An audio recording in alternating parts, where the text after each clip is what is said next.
Oh, I was just gonna say the G7 summit, but I didn't think we had time to talk about it, so I wasn't gonna say anything.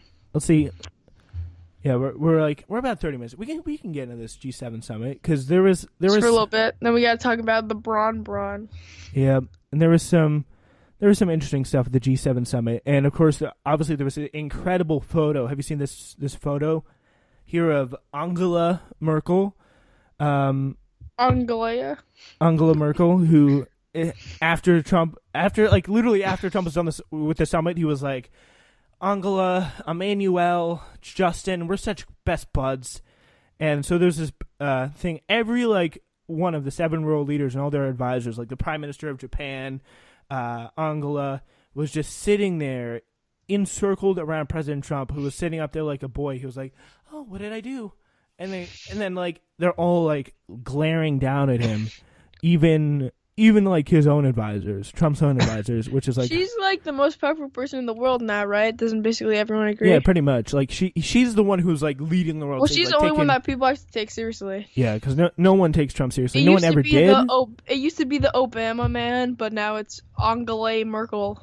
Yeah, and then there's the best look in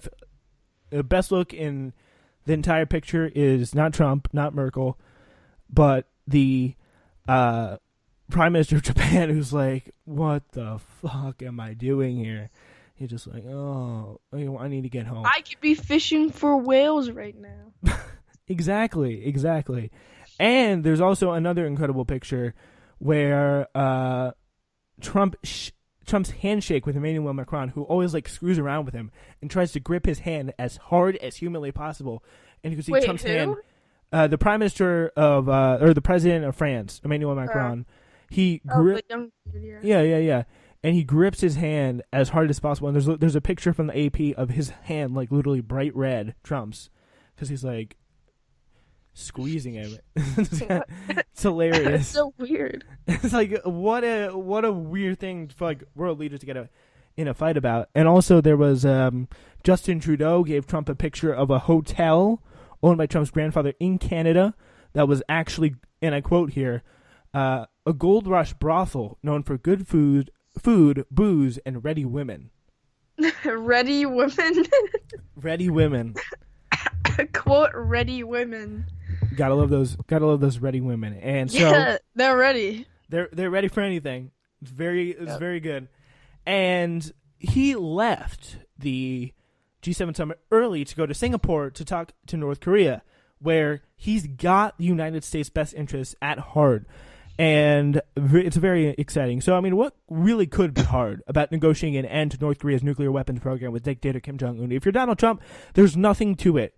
You just look him in the eye and you feel your way through it, apparently. So he spoke to reporters on Saturday before leaving a contentious G7 summit in Canada ahead of his departure for North Korea summit in Singapore. A reporter asked Trump about how long it would take for him to figure out if Kim is actually serious about giving up his country's nuclear weapons program. That's a good question, he said. How long will it take? I think within the first minute I'll know. How? The reporter asked. Just my touch, my feel. That's all. That's what I do. He says, how long will it take to figure out whether or not they're serious? I said, maybe the first minute. You know, the way that they say that if you're going to like someone in the first 5 seconds. You ever hear that one? Well, I think it works for nuclear discussions too. Yeah, I think you got to know if they're really in it for the long haul. If they're really serious about the relationship, Yeah. You know what's interesting? What? For liberals, this is not, if he does this, it's not good because, well, I mean, it's good for the country, but if you think about it, 100 years from now, no one's going to remember him being an asshole. They're just going to remember him doing this. It will be very much a legacy thing, but I think there's a way liberals could spin it that this whole situation was entirely started by the South Korean president, but they're far too stupid to do that. Nancy Pelosi is going to be hammered whenever she criticizes Trump because he stopped the North Korea thing, and then she'll just be like, okay, I'm sorry. Because the Democrats, they are not focused on winning and going far to the left, at least the ones in power now. They're focused on simply pretty much being the way they are being kind of like centrist and staying where they are, and they're not really focused on winning. They're just being in the minority and being pretty much there and letting Trump walk over them. Joe Manchin, who's a Democratic senator, he's like, I'd think about endorsing Trump. What? What do you mean? What do you mean? What do you mean? And yeah, this is like some of the craziest things. So yeah, 5 seconds or maybe a minute. That's how much time the U.S. president seemed to have mentally committed to a historic summit. He hopes will win him the Nobel Peace Prize one day. So, yeah, and he's not preparing. He's just watching TV, as he always does. We got this. We got this.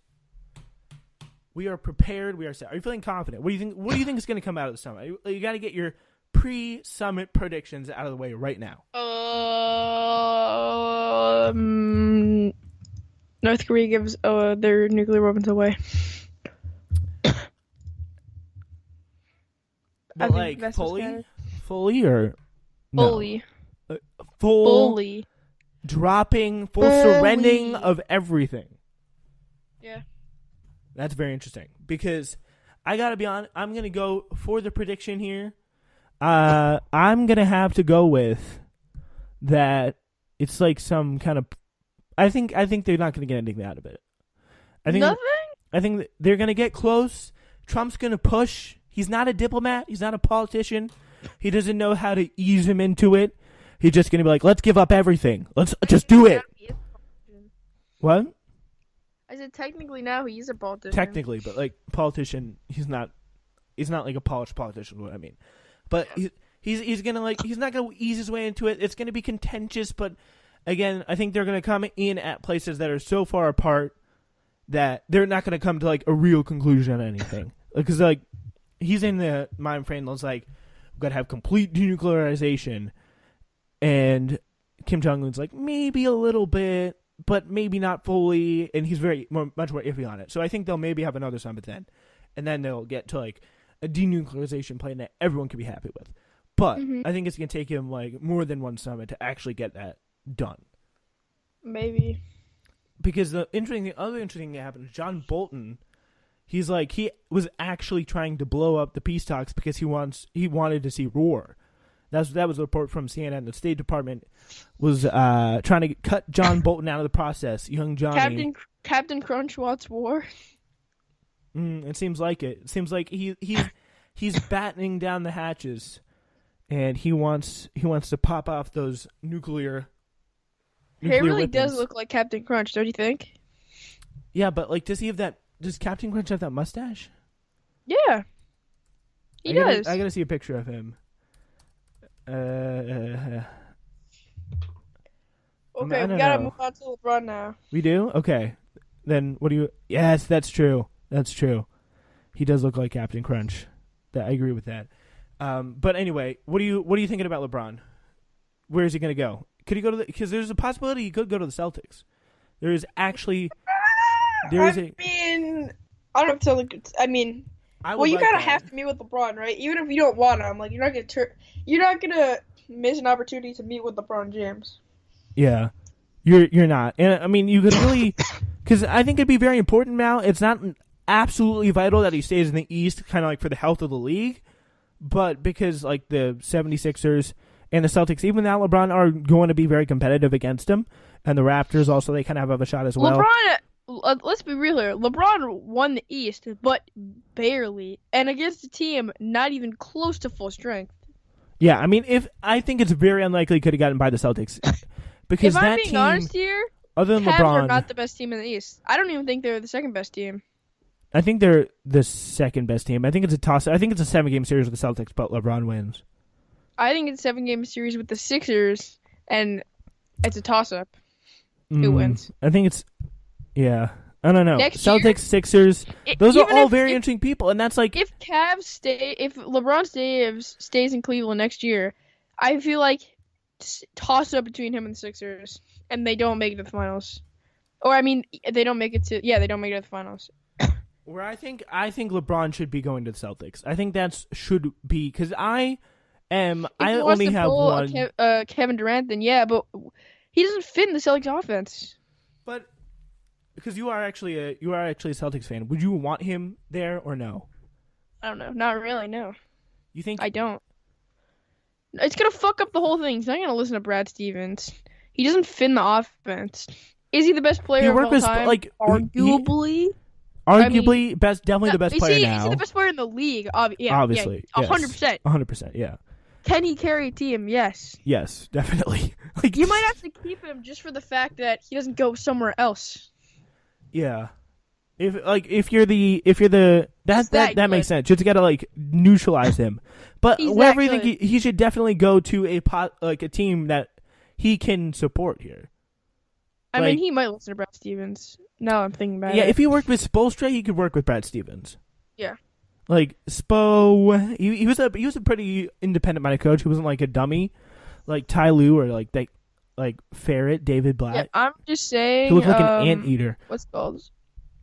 I'm saying he's so good that you almost need, if you have the opportunity, you almost need to have him on your team, just so that he won't be on your competitor's team. That's very true. I think that's very true. And I don't think there are a lot of players in history where that applies. Like Kareem, Jordan, Olajuwon. Those are the players that if you have the opportunity, you need to sign them just so that they won't go somewhere else. Yeah, and also the fact that you kind of want them on your team. But I mean, I'm sure LeBron could get a way to fit in with the offense. He's a guy who, if this was like Russell Westbrook, then I would be worried because he doesn't fit well with other players. He just doesn't. But then there's the thing with LeBron. Russell Westbrook also isn't LeBron. Yeah, he's a very talented player on his own. It doesn't even make sense either because they wouldn't sign Russell Westbrook. Just hypothetically. Hypothetically. Yeah. I'm not saying they will. But yeah. Yeah, so I think it's very interesting that could be a possibility. So we know here's what we know. Kevin Durant's going to resign with the Warriors this offseason. Golden State's not going to go anywhere. So creating a team that matches up with them should be LeBron's priority as a free agent in the summer. There are many interesting destinations he can choose from, but there's one under the radar option that is standing out, which is Boston. So LeBron saw the Celtics' potential firsthand in the Eastern Conference Finals when they took him 7 games despite not having Kyrie or Gordon Hayward. Jaylen Brown and Jason Tatum, one of the most talented young duos in the league, are the perfect wingmen to complement him on both sides of the ball, while Al Horford combines the best elements of Chris Bosh and Kevin Love in one package. Boston has Brad Stevens, also the best young coach in the NBA. I mean, I think it's safe to say, with Kyrie Irving, Gordon Hayward, Jaylen Brown, Jason Tatum, LeBron James on the court, they could really be the East super team. But they would unquestionably be the East super team. That's could they beat the Warriors though? What do you possible think? Very possible. I mean, I thought the Rockets could have beat the Warriors. Yeah, I mean, if they could do it with LeBron and hold on, we also have to talk do it about in 2016 the fact that that the Rockets didn't have Chris Paul. The Rockets what? The Rockets didn't have Chris Paul. That's another good point. Yeah, because I mean the Warriors they're taking a very easy ride to the finals. I mean, if you go through it at one point, there's always this one point where you could look up at the finals and be like, oh, there's one major player the Warriors didn't have to face along the way. Yeah, I mean, if you look at the Rockets' record, they're undeniably better with Chris Paul. And Chris Paul could have. Chris Paul's an incredible player. He's kind of he's a guy who can he's a really team leader, and he would be very good centerpiece for the team. And I think if they could, apparently there's some rumors that LeBron could try to bring Chris Paul with him to a team in free agency. Because if LeBron's interested in you, that says something that you're good, and you have. I don't think Chris Paul is gonna leave the Rockets. If it's to play with LeBron, though, because, I mean, they are friends. They're like the banana boat group, so there is that. I guess, yeah. So it's worth considering, definitely. Yeah, but I think it'd be very exciting if the NBA summer is going to be very fun. But yeah. I mean, even after last year, could it be better? I think this season was pretty disappointing. I largely stayed out of it this season because, the finals, the playoffs, it was really kind of dull. And that's true. Cavs team around LeBron was, pathetic. But, yeah, other than that, it's not a Because if you think about it,